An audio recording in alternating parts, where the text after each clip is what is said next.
विश्वास मुझे तू एक दिन बाबा आएगा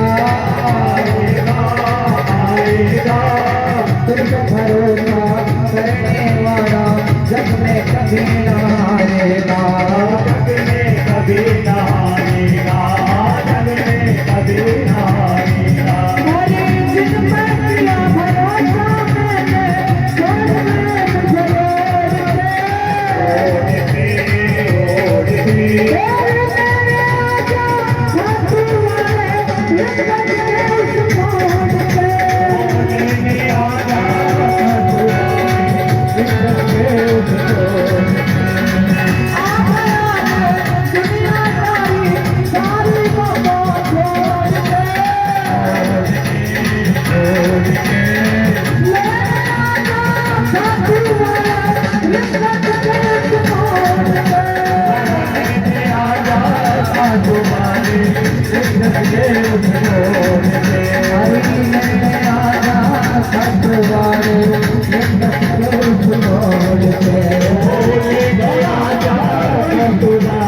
सुखराम बाबा की, श्री बलराम नाथ बाबा की जय जय श्री राधे श्याम। साधु जी सीताराम, प्रेम से बोलो राधे श्याम राधे श्याम। उसके बाद में कौरव पांडवों का युद्ध होता है और पांडवों को विजय श्री प्राप्त होती है। यहाँ एक प्रसंग याद आ गया। एक हमारा चेला था चंगीला, क्या नाम था? चंगीला, जो बड़ा क्रोध करता था। एक बार चेला हमारा चंगीलाल आगरा घूमने के लिए गया। कहां? आगरा। आगरा जब स्टेशन पर उतरा तो वहां एक व्यक्ति से पूछा, क्या भैया ये आगरा है? उस व्यक्ति ने कहा हाउ। चंगीलाल का दिमाग खराब, काम आए थे आगरा, ये हाउ कहां से आ गया? व्यक्ति कह करके आगे निकल गया। थोड़ी देर बाद दूसरा व्यक्ति आया। उस व्यक्ति से पूछा, क्या भैया ये आगरा है? तो उस दूसरे व्यक्ति ने भी कह दिया हाउ। अब तो और ज्यादा दिमाग खराब, हम आए थे आगरा में, हाउ कहां से आ गया? थोड़ी आगे और बढ़ा, सामने से कोई पुलिस वाला था जो कोट पैंट पहन करके आ रहा था, टाई सूट बेल्ट वगैरह लगाई रखी, जूता पहन रखे, जेंटलमैन बन के आ रहा। उससे पूछा चंगीलाल ने, भैया क्या ये आगरा है? तो उस पुलिस वाले ने कहा हाँ जी भैया जी ये आगरा है, यस ये आगरा है। अब चंगीलाल को शांति हुई।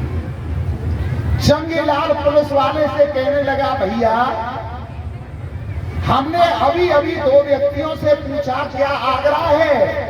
तो उन्होंने कहा हाँ, हमारा दिमाग खराब हो गया। पुलिस वाला कहने लगा, भैया ओ चंगीलाल, हाउ का मतलब होता है हाँ जी। कहीं कहीं क्षेत्र भाषा होती है जहां हाउ का मतलब होता है हाँ जी। ये इस क्षेत्र की भाषा है, हाउ का मतलब है हाँ जी। बोले अच्छा। चंगीलाल से वो पुलिस वाला कहने लगा कि भैया देख, जो पढ़े लिखे व्यक्ति होते हैं वो तो हाँ जी ना जी में, यस में और नो में उत्तर देते हैं, और जो अनपढ़ होते हैं ना, जो पढ़े लिखे नहीं होते, गंवार होते हैं, वो इस भाषा का प्रयोग करते हैं, वो कहते हैं हाउ। बोले अच्छा। चंगीलाल को समझ में आ गया। चंगीलाल पूछने लगा उस पुलिस वाले से, भैया तुम पढ़े लिखे हो? तो पुलिस वाला कहने लगा हाउ। बोले अच्छा तुम पढ़े लिखे हो? वो कहने लगा हाउ। अब वाकई हाउ सुन करके चंगीलाल कहने लगा, हमें तो लगता है ये सारा आगरा पागलों से भरा हुआ है। इतनी बात सुन करके पुलिस वाले का दिमाग खराब, कि मुझे पागल कह दिया। बोले इसी को पागल खाने में डाल के आता हूं। दो पुलिस वाले और बुलाए और चंगीलाल को पकड़ के पागल खाने में ठोक दिया। चंगीलाल ने जाकर के वहां अपनी संख्या बढ़ानी प्रारंभ कर दी और पागलों को बहकाने लगा। डॉक्टरों ने देखा कि ये तो यहाँ की जेल को बिगाड़ देगा, पागल खाने को बिगाड़ देगा, इसको यहां से शिफ्ट करो, नहीं तो ये तो पूरे पागल खाने को बिगाड़ देगा। बोले कहां शिफ्ट करें? कि दिल्ली में शाहदरा में अभी अभी नया पागल खाना खुला है, वहां भेज दो। जब तक चंगीलाल ने अपने 25-26 मित्र सखा मंडली बना ली। अब डॉक्टर सोचने लगे कि अगर इन पागलों को हम बस में बैठा करके ले गए तो ये बस का कहीं या तो रास्ते में एक्सीडेंट करवा देंगे या उसमें से निकल के भाग जाएंगे, ये दिल्ली तक नहीं पहुंच पाएंगे। तो क्या करें? डॉक्टरों ने सलाह मिलाई कि एक काम करते हैं, इनको एरोप्लेन पे हवाई जहाज से लेकर चलते हैं, न एक्सीडेंट होगा न कोई बात होगी और 2 ही घंटे में 1-2 घंटे में पहुंच जाएंगे बहुत जल्दी। बोले ठीक है। अब तो जहाज के अंदर पागलों को भर लिया गया, चंगीलाल को भर लिया, उसके 25-26 जो मित्र बने थे उनको सबको भर लिया। जहाज को उड़े मुश्किल से 5 या 7 मिनट हुई। चंगीलाल अपनी सीट से उठ करके और जो जहाज को चला रहा था पायलट, ड्राइवर जिसे कहते हैं पायलट, उसके पास गया और कहने लगा, ओ पायलट साहब, ओ पायलट साहब। बोले हाँ, हमें जहाज उड़ाना है, हमें प्लेन उठाना है, अंदर जहाज उड़वाओ। चंगीलाल की बात सुनकर के पायलट का दिमाग खराब। बोले अगर पागल जहाज को उड़ाएंगे तो इसमें जो पीछे बैठे वो सब मर जाएंगे, हम मर जाएंगे अगर पागल जहाज उड़ाने लगे। जहाज को पता है कौन उड़ा रहा था? टिल्लू गुरु। टिल्लू गुरु ने दिमाग से काम लिया। बोले जहाज तो तुम पर उड़वाएंगे हम, एक काम करो, पीछे जितने भी ये पागल हैं जो शोर मचा रहे हैं, इनको चुप करके आ जा तो हम तुझ पर जहाज उड़वा देंगे। टिल्लू गुरु जानता था कि नहीं, ये पागलों को चुप करवाएगा, ना पागल चुप होंगे और ना हम इस पर जहाज उड़वाएंगे। चंगीलाल पीछे गया, मिनट 2 ही लगाई और 2 मिनट के बाद में टिल्लू गुरु के पास में पायलट के पास में आ गए। बोले उड़वाओ जा। बोले चुप करवा दिए पागल। आवाज सुन लो, आवाज आ रही हो, ध्यान लगा करके सुनो तो आवाज बिल्कुल नहीं आ रही।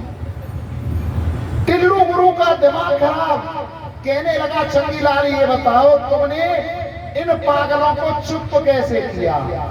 बोले ज्यादा बड़ी बात नहीं थी, पीछे जाकर के दरवाजा खोल दिया प्लेन का और कह दिया दिल्ली आ गई, दिल्ली आ गई, दिल्ली आ गई।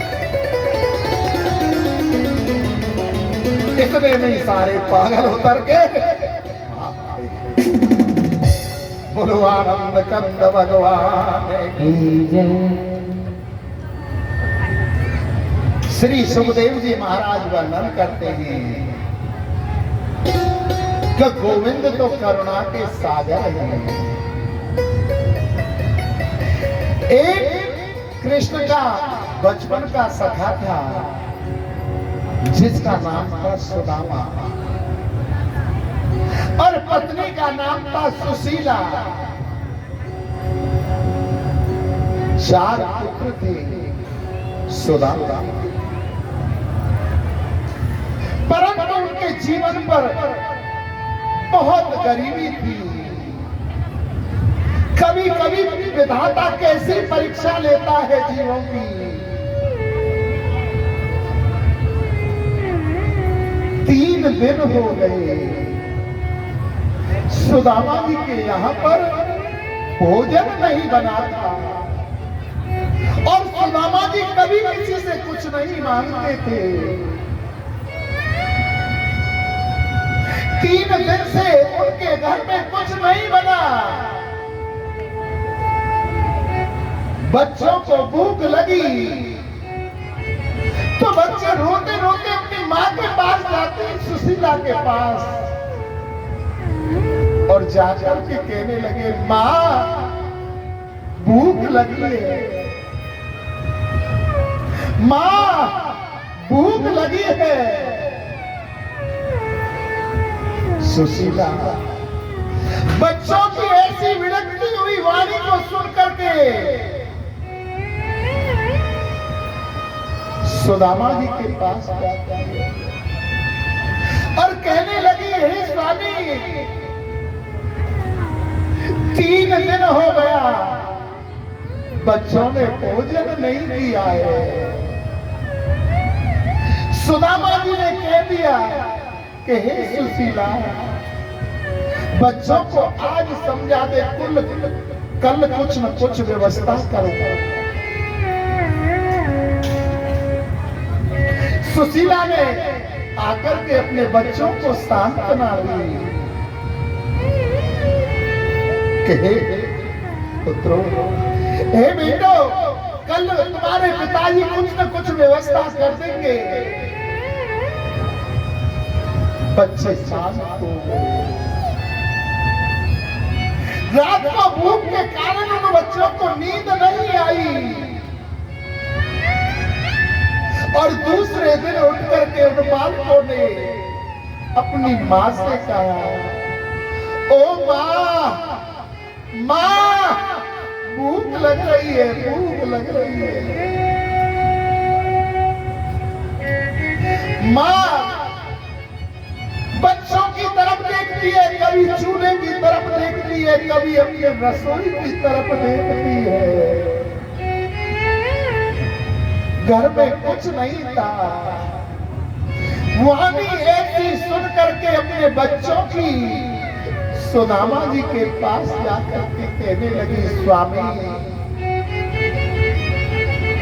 आपने कल कहा था आज कुछ न कुछ व्यवस्था कर दोगे। बालकों को 4 दिन हो गए, 4 दिन से कुछ नहीं खाया है, भूखे हैं।